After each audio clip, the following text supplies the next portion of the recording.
સોનમ વાંગચુક જે અત્યારે લડત લડી રહ્યા છે એ કોઈ પાર્ટી માટે કે કોઈ પક્ષ માટે નથી લડી રહ્યા. એ સ્ટુડન્ટો માટે લડી રહ્યા છે, વિદ્યાર્થીઓ માટે લડી રહ્યા છે. તો જો તમે એક ફાધર હો, તમે એક પિતા હો, તો તમારો પણ અત્યારે હક બને છે કે તમે એમને સપોર્ટ કરો. અત્યારે હું પણ એક દીકરાનો બાપ છું. આજ મારો છોકરો 4 વર્ષનો છે, એ નર્સરીમાં છે. ભવિષ્યમાં ધીરે ધીરે ધીરે એ પણ એક લેવલ ઉપર આવશે. ત્યારે જો એ પણ આ પ્રોબ્લેમ ફેસ કરતો હશે અને એને ખબર પડી કે પાસ્ટમાં આવા કોઈ પ્રોટેસ્ટ થયેલા છે, તો એ પણ મને ક્વેશ્ચન કરશે કે પપ્પા તમે ત્યારે શું કરી રહ્યા હતા. તો એક ભારતના નાગરિક તરીકે આપણી જવાબદારી બને છે કે આપણે ખોટાને ખોટું અને સાચાને સાચું કહીએ. આ જે એક્ઝામના પેપર લીક થયા નીટના, ઓકે, તો એ નીટના પેપર લીક થયા એની અંદર એપ્રોક્સિમેટલી 22 થી 23 છોકરાઓએ ઇન્ડિયામાં સુસાઇડ કર્યું છે.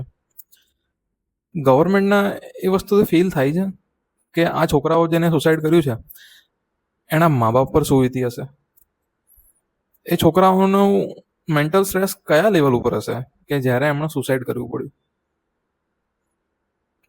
જો ગવર્મેન્ટે આમાં ચોકસાઈ વર્તી હોત અને ધ્યાન આપ્યું હોત તો આ પેપર લીક ના થાત. આ પેપર લીક ના થાત તો આ છોકરાઓ આ વસ્તુઓ ના કરતા. અને અત્યારે જે આ જંતર મંતર ઉપર જે સ્ટુડન્ટો, યુથ આના માટે જસ્ટિસ માંગી રહ્યા છે, એ લોકો એના ફેમિલીના બિહાફમાં જસ્ટિસ માંગી રહ્યા છે કે જે છોકરાઓ, જે સ્ટુડન્ટોએ આ આપઘાત કર્યો છે એ લોકોના બિહાફમાં દેશના સ્ટુડન્ટો જસ્ટિસ માંગી રહ્યા છે. તમે વિચારી શકો છો કે 25 લાખ સ્ટુડન્ટો એક જગ્યાએ ભેગા થયા છે.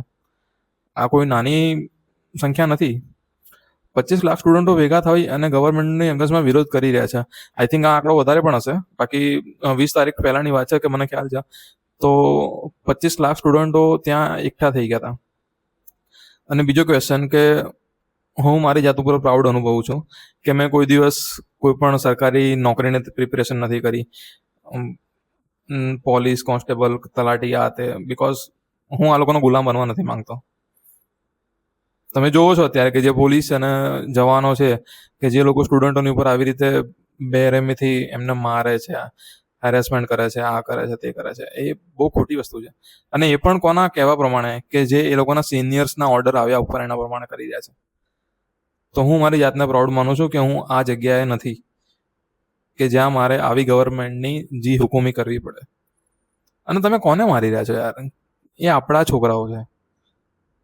તમે પોલીસ છો, તમે કોઈ જગ્યા ઉપર બેઠા છો, તો તમારા પણ બાળકો છે. તમારા બાળકો પણ ભવિષ્યમાં કોઈ આવી એક્ઝામો ફેસ કરશે. જ્યારે તમે જસ્ટિસ માંગવા જશો તો આ લોકો તમને પણ જસ્ટિસ નહીં આપે.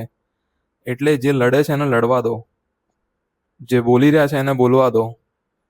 બીજું કંઈ ના કરો તો એનો હોંસલો બુલંદ કરો, કંઈક લખો, સોશિયલી કંઈક એ લોકોનો સપોર્ટ કરો.